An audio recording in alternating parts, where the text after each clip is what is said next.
They're talking about potential conflict with Iran. We can't fight Iran. We don't have the forces to do that.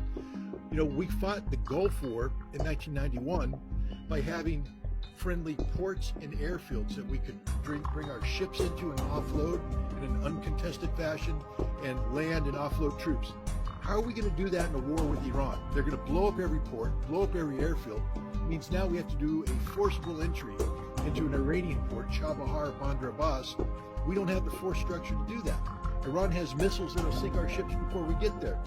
They're parking 2 aircraft carrier battle groups off the coast of Lebanon with a 2,000 man amphibious ready group to fight Hezbollah. Hezbollah's 100,000 men, highly trained, dug in to the hills of southern Lebanon, who've been preparing for this fight. We have gone insane. Let me just make it very clear. America can't fight and win a war anywhere in the world right now against any power that has any military capability. We're that weak. We are literally that weak. Look, the Israelis right now are scared to death. Scared to death. They mobilized 360,000 reservists. Let's just put this in perspective. The vast majority of these people did their 2.5 years military service. The Israeli army is not very good. They have some units that are very capable, some of their special forces units, some of their specialized units. They have some technical units that are very good. But the mainstay, the infantry units, the armor units, they're not very good. And they have become even less good by being pulled back from conventional combat duties to policing duties in the West Bank. So most of these reservists spent their time walking the streets of the West Bank, learning how to break the arms of 10-year-old children, how to rough up 15-year-old girls, and how to belly shoot 60-year-old men. That's what they did. Brutal occupation. It was horribly demoralizing for many of these people. They didn't like doing this, and when they left the military, they didn't have a high regard for the military. So now they're back, but this time they're being called upon to do something that nobody in Israel wants to do. Go into Gaza. Why? Because in 2014 they went into Gaza and Hamas handed it to them. In 2006 they went up against Hezbollah and Hezbollah handed it to them. The Israeli army just isn't that good, and they're scared to death because Hamas is waiting for them. This is one giant ambush, and the Israeli intelligence is blind. They don't know where they are. They're going to have to go in there and probe, and as they probe, they're going to be blown up, ambushed, slaughtered, and they know this. The other thing that scares them is once they go into Gaza, they're going to be committed to that battle with the bulk of their reserves. And if at that time Hezbollah decides to open up a northern front, Israel's got nothing left. And even if they had something left, they can't beat Hezbollah. They can't beat Hezbollah.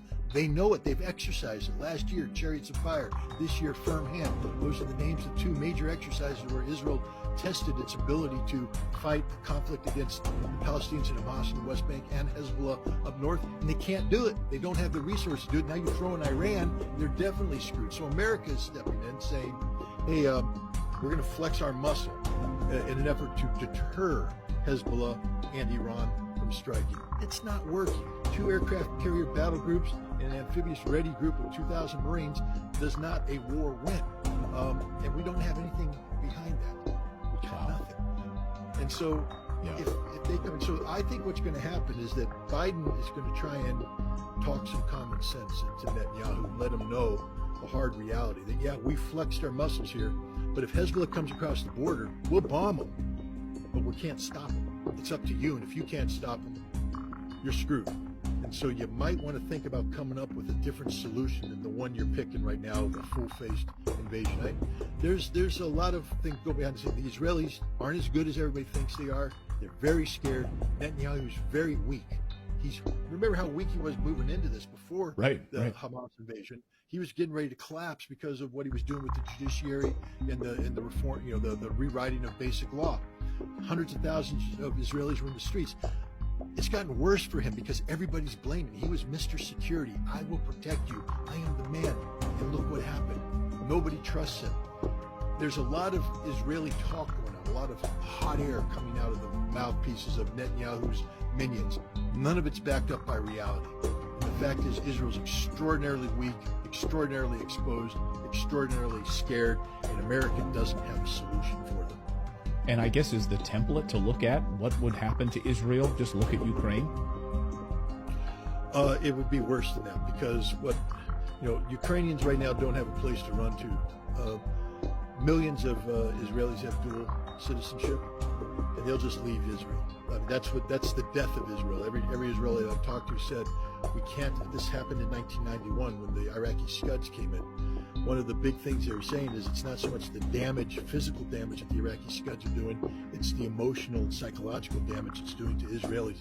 If we can't get the European Jews and the American Jews to want to come here and stay here, it's over for the Israeli experiment. And if Hezbollah can come in and threaten northern Israel, Hamas can continue to threaten, it's over. People will flee. Millions of people will leave and they will never come back, and that's it for Israel. So I think right now Israel's in a very difficult situation where the Israeli experiment has been shown to be a failure, and now the question is, how do you get out of this? They're going to have to come up with a solution for Palestine, one that's acceptable to the Palestinians. And Israel no longer has a superior position where they get to dictate outcomes. They're actually going to have to negotiate. And this is where the United States could be of great benefit. But we can't, because we continually shoot ourselves in the foot by opening our mouths and threatening war with people when we can't beat them. They're talking about